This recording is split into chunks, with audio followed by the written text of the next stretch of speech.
तो देखते हैं। तो ये सब मैंने आपको समझा दिया। अभी इसमें इन्होंने सेकेंड लॉ दिया है क्या? हाँ ये था, बी बी करके दिया, देखो क्या लिखा है। Suppose two cells containing different electrolytes, दो सेल है, समझो एक के अंदर ZnSO4 है, मैं आपको बताता हूँ। समझो दो सेल है, अज्यूम करो दो सेल है, ठीक है, अज्यूम अजम्पशन रखना पड़ेगा। समझो दो सेल है, एक के अंदर है CuSO4 यानी कॉपर सल्फेट, और एक के अंदर है जिंक सल्फेट। एक के अंदर कॉपर सल्फेट, एक के अंदर जिंक सल्फेट, ठीक है। Suppose two cell containing different electrolytes, मैंने बता दिया different electrolytes are connected in series. हमेशा क्वेश्चन में क्लू के तौर पे सीरीज ही लिखा होगा। जैसे ही क्वेश्चन में लिखा है इन सीरीज, समझ जाओ सेकेंड लॉ ऑफ इलेक्ट्रोलाइसिस लगाना है। In series, the same quantity of electricity is passed through them.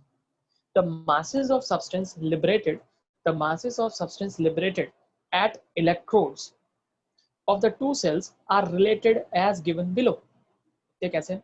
आप एकदम लास्ट को देखो, ये सब ठीक है, ये सब इन्होंने जो लिखा है ये वही सब लिखा है जो मैंने अभी आपको समझाया कि वो सब कांस्टेंट है, ये भी कांस्टेंट है, तो वही सब लिखा है। आप एकदम लास्ट वाला पार्ट जो है वो देखो, इन्होंने क्या लिखा है। ये लिखा है वेट W1, इन्होंने क्या लिखा है, W1 upon M1 into mole ratio, into mole ratio. इन्होंने मोल रेशियो के फॉर्मेट में लिखा हुआ है। अगर आपको याद होगा तो मोल रेशियो कैसे निकालते थे हम? मोल रेशियो कैसे निकालते हैं? मोल रेशियो कैसे निकालते हैं? कितना प्रोडक्ट प्रोड्यूस हुआ अपन कितने इलेक्ट्रॉन लगे, है ना, वैसे निकालते थे। भैया क्या है, कितना प्रोडक्ट प्रोड्यूस हुआ अपॉन कितने इलेक्ट्रॉन लगे, तो प्रोडक्ट हमेशा 1 बनता है। इलेक्ट्रॉन समझो किसी के अंदर 2 लग गए, ठीक है, इलेक्ट्रॉन 2 लग गए, तो आप इधर क्या लिखोगे 1 अब 2। तो वो जो नीचे लिखते हैं वो एक्चुअली वैलेंसी फैक्टर होता है। वो एक्चुअली क्या होता है, वैलेंसी फैक्टर। कितने इलेक्ट्रॉन लगने मतलब वैलेंसी फैक्टर ही तो होता है। अभी आपको मैंने बताया था कि कॉपर सल्फेट है, तो आप क्या करोगे, कॉपर सल्फेट को स्प्लिट करके देखो, आपको पता चलेगा Cu+2 होता है, Cu+2। इसका मतलब है उसके ऊपर कितने हैं, 2+2 चार्ज है। इसका मतलब वो कितने इलेक्ट्रॉन लेगा, 2 इलेक्ट्रॉन लेगा। कितने के लिए, 1 मोल के बनने के लिए। 1 मोल को बनने के लिए कितने इलेक्ट्रॉन लेगा वो, 2, बस। तो वही उसका वैलेंसी फैक्टर हुआ, ठीक है। वही अगर आप उसका मोल मोल रेशियो निकालने जाओगे तो क्या आएगा, कॉपर कितना बना, 1, है ना। मैं अगर हाइपोथेटिकली बता रहा हूँ, यहाँ लिख नहीं रहा हूँ, देखो मैं आपको बता रहा हूँ, सुनो, Cu+2 electron will give you Cu copper.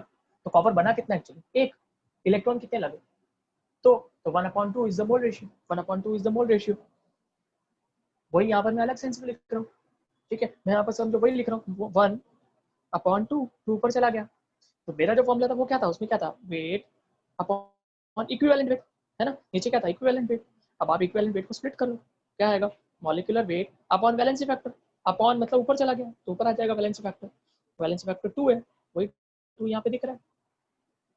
तो इन्होंने अलग सेंस में लिखा है। आप दोनों याद रखो एग्जाम में आपको चाहिए तो, जिसकी अपनी अपनी कैपेबिलिटी। अगर आपको लगता है कि आप ये याद रख सकते हो, बेटर आप ये याद रखो बिकॉज ये बुक में मेंशन्ड है, ठीक है। बट मेरा वाला जो मैंने कंसेप्ट सिखाया है वो ज़्यादा बेटर है और वो ज़्यादा बेटर समझ में आएगा आपको, ठीक है। दिमाग में वो रखो, क्वेश्चन सॉल्व करने के लिए उससे सॉल्व कर लो, ठीक है। बट ये भी दिमाग में रखो, ठीक है, कि हाँ weight upon molecular weight into mole ratio. नीचे क्या आएगा, मोल रेशियो, ठीक है। मोल रेशियो का क्या मतलब होता है हिंदी सेंस में, कभी भी कोई चीज़ है ना, जो लैंग्वेज आपको आती है उसमें सीखा करो, उसमें पढ़ा करो, आपको ज़्यादा अच्छे से समझ में आएगा। जो भी आपकी लैंग्वेज है, जो आपको ज़्यादा समझ में, आपको इंग्लिश ज़्यादा समझ में आता है तो इंग्लिश में पढ़ो। जो आपको आपको अपनी खुद की मदर टंग लैंग्वेज में समझता, आप उसमें पढ़ो, उसको उसमें कन्वर्ट करके फिर पढ़ो, देखो कितना आसान हो जाएगा। जैसे मैंने अभी समझाया मोल रेशियो क्या होता है। मोल रेशियो का मतलब क्या होता है, कितना बना अपॉन कितने इलेक्ट्रॉन लगे, दैट इज मोल रेशियो। समझ में आया? तो आप देख सकते हो दोनों के दोनों जो भी मैंने तरीके बताए, दोनों से निकल के वही आ रहा है। तो जब कभी भी आपको क्वेश्चन में इन सीरीज लिखा हुआ है, इन सीरीज लिखा हुआ है, सेम करंट पास किया, सेम करंट नहीं भी लिखेंगे तो भी ये समझ जाओ इन सीरीज लिखा है मतलब ऑब्वियसली और कोई चारा भी नहीं है। वो लोग सेकेंड लॉ ऑफ इलेक्ट्रोलाइसिस की बात कर रहे हैं। तो आप सीधा क्या लिखोगे, एस पर द सेकेंड। पहले तो सबसे पहले कैसे लिखोगे, सिंस बोथ द सेल, और जो भी जितने भी सेल्स है, since 3 cells, since 4 cells are connected in series, और अभी तो मैं 2 ही बता रहा हूँ, since 2 cells are connected in series, therefore according to second law of electrolysis or second law of Faraday or second law of electrolysis, simply according to second law of electrolysis, weight upon molecular weight into mole ratio for first cell is equal to weight upon molecular weight into mole ratio for second cell. और फिर आपको यहाँ देख सकते हो आप कि यहाँ पर कितने वेरिएबल्स हैं, कितने वेरिएबल है, weight, molecular weight, mole ratio 1, मतलब 3 वेरिएबल इस तरफ हो गए, W2, M2, मोल रेशियो 2, मतलब टोटल 6 वेरिएबल्स हैं, जिसमें से हमेशा आपको क्वेश्चन में 5 दिए होंगे और 6th वाला निकालना है। या फिर ऐसा हो सकता है कि आपको कितने दिए होंगे, 4 दिए होंगे, तो आपको रेशियो निकालने बोलेंगे। फिर क्या बोलेंगे, W1 अपॉन W2 निकालो, M1 अपॉन M2 निकालो, मोल रेशियो 1 अपॉन मोल रेशियो 2 निकालो। समझ में आया?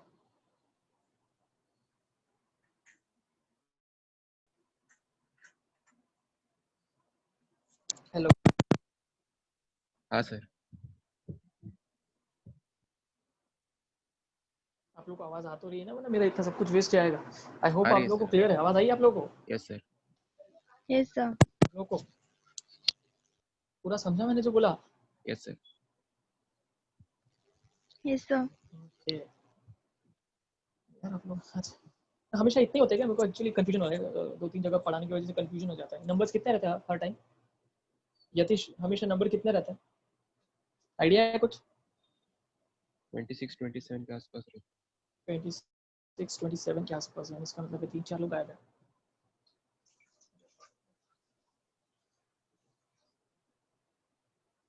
कौन गायब है? इतना मैं जानता हूँ उसमें से। चलो ठीक है, तो आई होप इतना समझ में आ गया, और इसी तरह से आप भी रिवाइज किया करो। जैसे ही मैंने पढ़ा दिया ना, आपको कितना टाइम लगेगा मेरे लेक्चर होने के बाद भी? हाफ एन आवर या 45 मिनट्स। एक बार रिवाइज कर लो सारा फटाफट फटाफट, बस कभी नहीं भूलोगे, मेरी गारंटी है। ठीक है, तो प्लीज़ इतना करो एटलीस्ट। थोड़ी देर के लिए तो टाइम लगेगा, 45 मिनट्स में आपका क्या चला जाएगा। ठीक है, तो उस तरह से तो आपको कभी प्रॉब्लम नहीं होगी, चाहे वो कोई भी एग्जाम हो, वो जेई हो या CET हो, कभी प्रॉब्लम नहीं आएगी, नीट हो, कुछ प्रॉब्लम नहीं आएगी। और थोड़े बहुत क्वेश्चन सॉल्व करना, आप अपनी खुद की लैंग्वेज में भी लिख पाओगे, कभी बर्डन फील नहीं होगा आपको एग्जाम, इसलिए बोल रहा हूँ। ठीक है, चलो इतना समझ में आ गया। अब क्वेश्चन देखते हैं, किसी ने क्वेश्चन ट्राई किया था क्या? ये वाला क्वेश्चन हो गया था हमारा? हाँ सर। हो गया था ना? हाँ, तो यहाँ पर 3-4 लोगों ने आंसर बता दिया था, बाकी लोगों ने घर पर ट्राई किया क्या इसको वापस? किसी को प्रॉब्लम आई कुछ?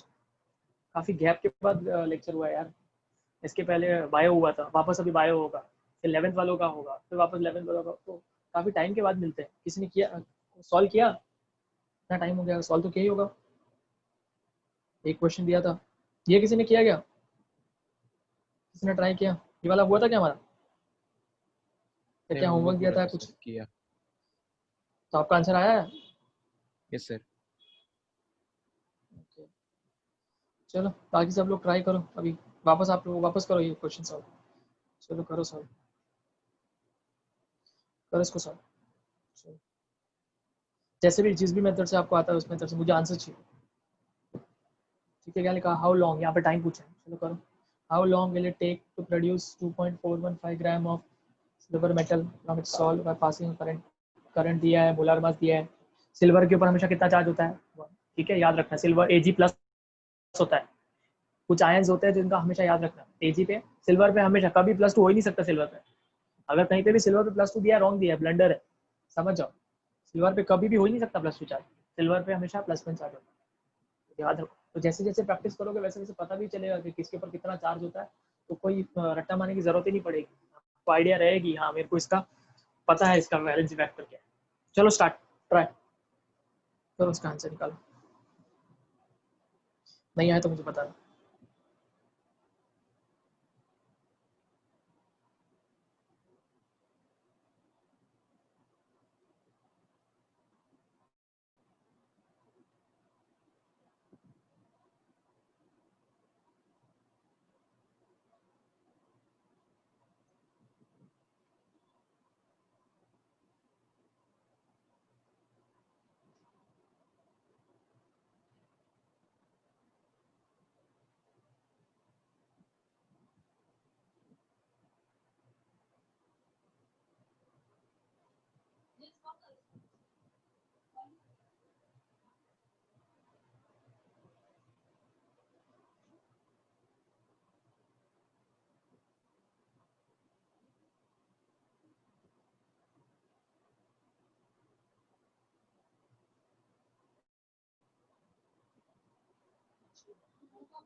मैंने म्यूट किया अपने आप को। आप लोग प्लीज सॉल्व करो, जैसे ही हो जाए मुझे मैसेज कर देना।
किसी का हुआ क्या सॉल्व?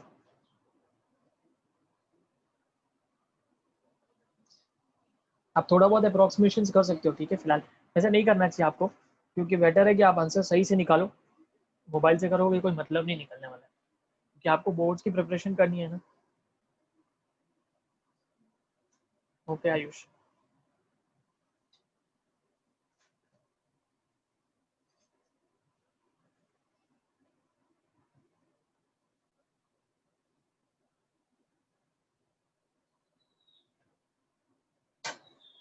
ओके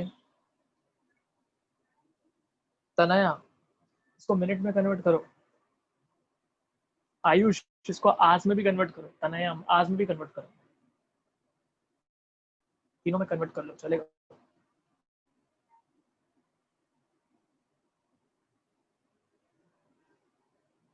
कुछ नहीं करना होता है। आंसर सेकंड में आया, डिवाइड बाय 60। मिनट में डिवाइड बाय 60 अगेन, 60 से डिवाइड करते जाना।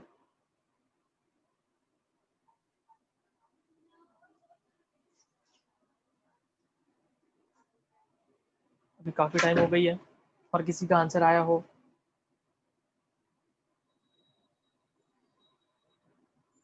परफेक्ट आयुष, सही है।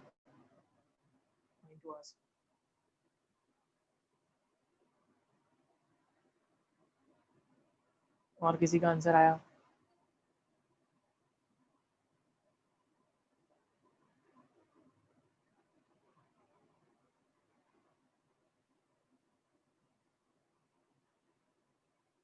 आंसर आए ना आए, प्रैक्टिस होनी चाहिए। ऐसे बैठे रहने से कुछ नहीं होने वाला, मैं पहले ही बोल रहा हूँ। कुछ भी नहीं होगा अगर बैठे रहोगे तो, वेस्ट ऑफ टाइम है और कुछ नहीं। और ये सब अभी रियलाइज भी नहीं होता है, सही बात है। ठीक है, मेरे को प्रवचन देने का कोई इतना ज़्यादा शौक नहीं होता है, बट मैं फिर भी बोलता हूँ हमेशा। ठीक है, ये एज ही वैसी एक्चुअली, मैं आपको बता देता हूँ कि हमारी लाइफ में हमेशा एक बताता हूँ हर एक क्लास में, ये जो एज है ना, ये प्रॉब्लम एज की है, बट आपको इस फाइट में ना जीतना ज़रूरी है। ठीक है, एक्चुअली इस एज में बहुत सारे इमोशनल चीज़ें होती है लाइफ के, तो डिपेंड करता है आप कौन सा पाथ सिलेक्ट करते हो। करो सब कुछ, बट अपनी लाइफ को कॉम्प्रोमाइज़ मत करो बिल्कुल भी। पढ़ना चाहिए पूरी तरह, फुल एफर्ट लगा के। मेरा तो यही मानना है। परफेक्ट, ईशान से सही है। ठीक है, तो प्लीज़ अपने इमोशंस को कंट्रोल रखना थोड़ा सा, और हर एक चीज़ का रोल होता है वैसे तो, बट प्लीज़ पढ़ाई पे भी ध्यान दो, इम्पॉर्टेंट है, बहुत ज़्यादा इम्पॉर्टेंट है। अभी तो स्पेशली समझना ही चाहिए अभी आपको।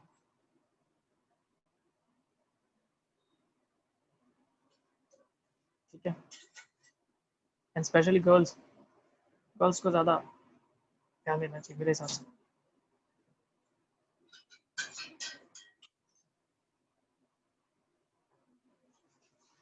चलो, काफ़ी देर रुक गए, जितने लोग से एक्सपेक्टेड था उतने लोग से आ भी गया आंसर वैसे तो। यतीश आपका आंसर नहीं आया?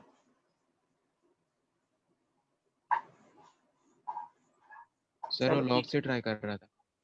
कोई बात नहीं, ओके। जिनका नहीं भी आया, मैं वही वापस बोलूँगा जो आपको मैं पहले बता चुका हूँ, वही करो जो मैंने आपको बोला है। जिनका नहीं आंसर आया आप वापस घर पे ट्राई करो, कोई टाइम नहीं लगने वाला, हार्डली कुछ टाइम लगेगा, आपके बेटर के लिए ही बोल रहा हूँ, बाकी आपके ऊपर है। चलो आगे बढ़ते हैं, नेक्स्ट। थोड़ी देर में आपका ये सेशन खत्म हो जाएगा, तो प्लीज़ आप वापस कंटिन्यू कर लेना।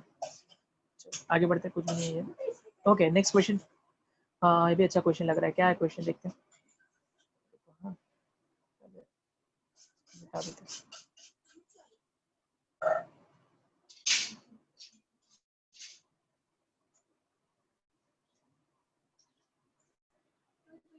चलो देखते हैं क्या लिखा है। How many moles of electrons are required. देखो यहाँ पे मोल्स में पूछा है, इसीलिए मैंने आपको फैराडेज का मतलब समझाया था, यही रीजन है फैराडेज का मतलब समझाने के पीछे।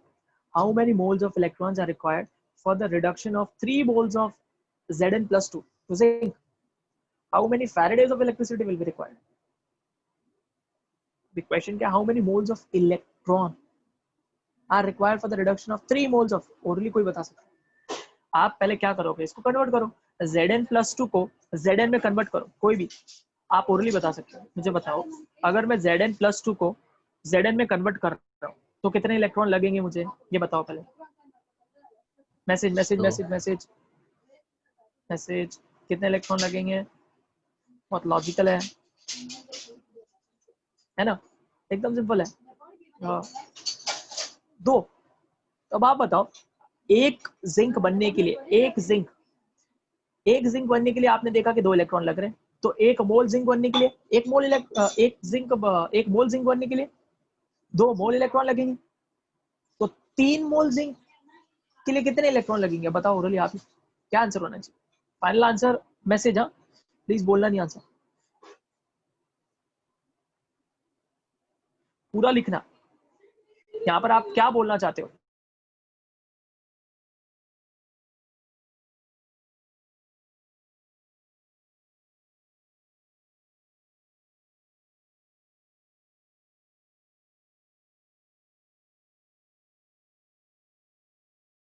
Zn+2 को जिंक में कन्वर्ट होने के लिए 2 इलेक्ट्रॉन लगाए, 2 इलेक्ट्रॉन, तो एक मोल Zn+2 को, एक मोल Zn+2 को एक मोल जिंक बनने के लिए 2 मोल इलेक्ट्रॉन लगेंगे, सिंपल रूल, 2 मोल इलेक्ट्रॉन लगेंगे, तो 3 मोल Zn+2 को, ध्यान से सुनो, 3 मोल Zn+2 को 3 मोल जिंक बनने के लिए कितना लगेगा? 6 मोल। और मोल ही क्या होता है, एक मोल इलेक्ट्रॉन का मतलब क्या होता है, कितना फैराड होता है एक मोल इलेक्ट्रॉन, मतलब कितना फैराड होता है एक मोल इलेक्ट्रॉन का, मतलब कितना होता है, एक मोल इलेक्ट्रॉन के ऊपर तो चार्ज होता है, वही क्या बोलते हैं, फैराड। तो लोग बोल रहे, क्वेश्चन देखो, how many moles of electrons are required, answer आपने बताया 6 moles, how many faradays of electricity will be required, ये भी बताओ चलो। मैसेज मैसेज वही आंसर है। क्या आंसर है बताओ बताओ जल्दी। 2 आंसर आए अभी भी। और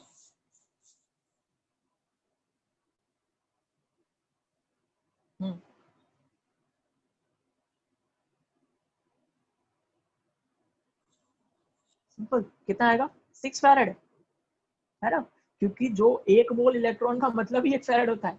तो उन्होंने जो क्वेश्चन पूछा है दोनों का आंसर सेम ही है, सिर्फ इतना ही फर्क है कि एक के अंदर मोल लिखना है, एक के अंदर फैराड लिखना है। एक के अंदर आंसर आ जाएगा 6 मोल, दूसरा आंसर आ जाएगा 6 फैराड, क्योंकि 1 मोल इलेक्ट्रॉन के ऊपर जो चार्ज होता है वो फैराड ही होता है। अगर इसका अंदर आपको कूलम में पूछे तो क्या आंसर आएगा बताओ, कोई कूलम्स में पूछे तो क्या आंसर आएगा, कूलम्स में पूछे तो क्या आंसर आएगा। प्लीज मल्टीप्लीकेशन करने की जरूरत नहीं है। समझो आपका आंसर ऐसा है, मैं फॉर्मेट बताता हूँ। समझो समझो आपका आंसर 5 इंटू 6 है तो उसको 5 इंटू 6 ही रखना है। समझ में आ रहा है मेरे कहने का मतलब, समझ में आ रहा है आपको उसी फॉर्मेट में आंसर बताना है, आपको मल्टीप्लाई करने की जरूरत नहीं है। मुझे फाइनल आंसर की वैल्यू नहीं चाहिए। मैं फिर से बोल रहा हूँ, अगर यही क्वेश्चन कूलम में पूछता how many Coulomb's of electricity will be required, तो क्या आंसर आता बताओ।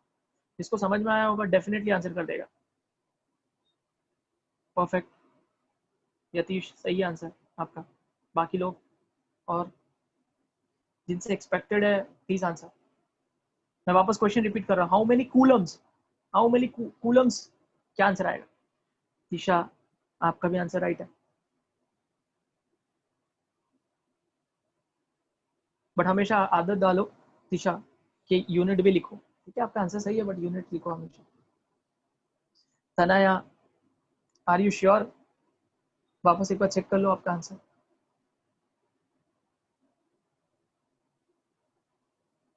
आप वापस एक बार चेक कर लो तनाया आपका आंसर, और फिर मुझे वापस मैसेज करो। हाँ रितांशु आपका आंसर सही है।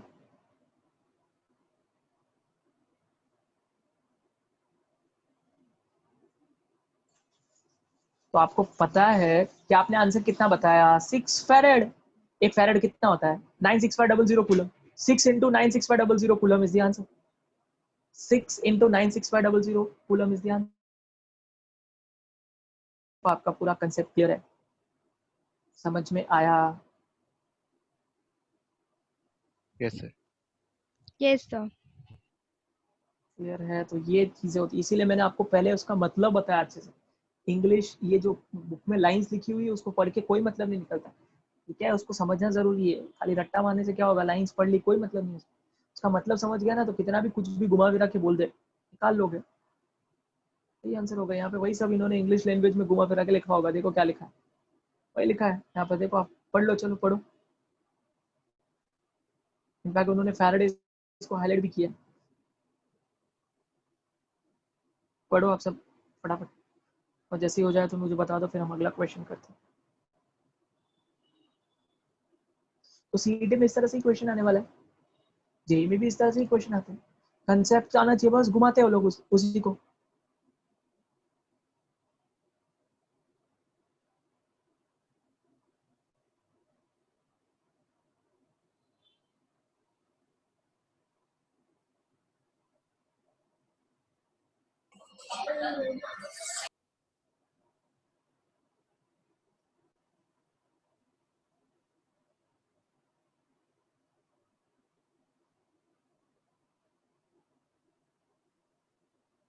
कोई लाइन नहीं समझ में आई है तो वो भी मुझे पूछ सकते हो।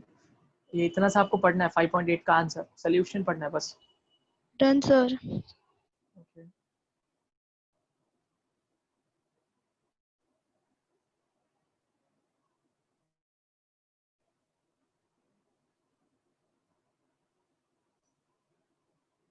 दिशा आपका हो गया, आप नेक्स्ट क्वेश्चन पढ़ो, बैठो मत।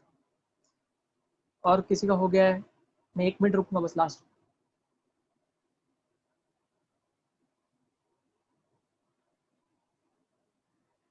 मैं आपको गारंटी देता हूँ, अगर मुझसे आप केमिस्ट्री पढ़ रहे हो ना, मैं अपनी तारीफ के लिए कभी नहीं बोलता, ठीक है। अगर आपको ऐसा लगता भी है ना तो मैं लिटरली, कोई फर्क नहीं पड़ता इसका, कि अगर आप ऐसा सोचते हो कि आप बार बार आपने खुद की तारीफ करता है ये बंदा, तो कोई फर्क नहीं पड़ता वैसे। बट मैं आपको लिटरली बोल रहा हूँ, ठीक है, अगर आप मेरे से केमिस्ट्री पढ़ रहे हो और जितना मैं बोल रहा हूँ उसको फॉलो कर रहे हो, 100% श्योर है आप पेपर में बिल्कुल नहीं अटकोगे। ठीक है, आप बेटर आप बता सकते हो बिकॉज आप स्टूडेंट हो, ठीक है, कि आपको कितना समझ में आता है, बट जितना मुझे फील होता है, जितना मैंने पढ़ाया है, जितना मुझे रिस्पॉन्स मिला है, उसके बेसिस पे मैं आपको बोल रहा हूँ। ये आप कितना करते हो वो ये आपके ऊपर है। और एक चीज़ कि आप जिनको ये गलतफहमी होती है ना, इनफैक्ट मैं भी था इस गलतफहमी में, ठीक है, कि 10th में कुछ लोग ऐसा करते हैं, ऐसे ही आप लोग से इंटरेक्ट कर रहा हूँ मैं, 10th में ना वो लोग सोचते हैं कि हम लोग लास्ट के 1-2 महीने पढ़ लेंगे और लास्ट के 1-2 महीने में हम आराम से अच्छे परसेंटेज ला लेंगे। ये ऐसा नहीं चलता है यहाँ पर 12th स्टैंडर्ड में, बिल्कुल नहीं। 12th स्टैंडर्ड में ऐसा बिल्कुल नहीं चलता है। 10th स्टैंडर्ड में मेरे को प्रीलिम्स में 50% आया था, ठीक है, लास्ट के 1 महीने में मैंने बहुत ज़्यादा पढ़ लिया और 92 आ गया। मैंने सोचा 12th में भी ऐसे ही हो जाएगा, पर लिटरली मेरी पूरी बैंड बज गई थी, पूरा 12th खराब हो गया था मेरा लिटरली अच्छे से। ठीक है, परसेंटेज मत पूछना मेरे को कितना आया, उससे कोई लेना देना नहीं है, बट यही मैं आपको बता रहा हूँ कि जिनको ऐसा लगता है ना, तो वो भी गलत ट्रैक पे है। क्योंकि खाली परसेंटेज 12th में परसेंटेज लाने से कुछ होने वाला ही नहीं है आगे। 12th में परसेंटेज लाके आप क्या कर लोगे? आप किसी ने अगर 90% भी ला लिया, क्या कर लोगे अगर आपने एंट्रेंस एग्जाम नहीं क्लियर किया? तो ज्यादा से ज्यादा आपको क्या मिल जाएगा? बीएससी मिल जाएगा। क्या कर लोगे बीएससी से? आजकल वैल्यू नहीं है बीएससी की सब। आप ज्यादा से ज्यादा बीएससी से क्या कर सकते हो? मैं बीएससी डिग्री की मजाक नहीं उड़ा रहा हूँ, मैं सिर्फ बता रहा हूँ आपको, ट्रुथ बता रहा हूँ फिलहाल जो सोसाइटी में चल रहा है। आप अगर बीएससी करते भी हो ना, उससे ज्यादा से ज्यादा आपको एज ए टीचर का जॉब मिल सकता है, ठीक है, और वो भी अगर आपको अच्छी टीचिंग आती है तो आप कहीं ना कहीं सर्वाइव कर पाओगे। आजकल के स्टूडेंट पता है आपको, इतना आसानी से टीचर्स को एक्सेप्ट नहीं करते, वो लोग टीचर्स को टेस्ट करते हैं, ऐसा हमने देखा है। स्टूडेंट्स ऐसे ही होते हैं, सब ऐसे ही होते हैं, इसमें कौन सी गलत बात है? टेस्ट करने की आदत होती है स्टूडेंट लोग की, तो इसलिए बोल रहा हूँ टीचर्स को भी स्टूडेंट आसानी से एक्सेप्ट नहीं करते वापस। मैं वही आपको समझाने की कोशिश कर रहा हूँ कि प्लीज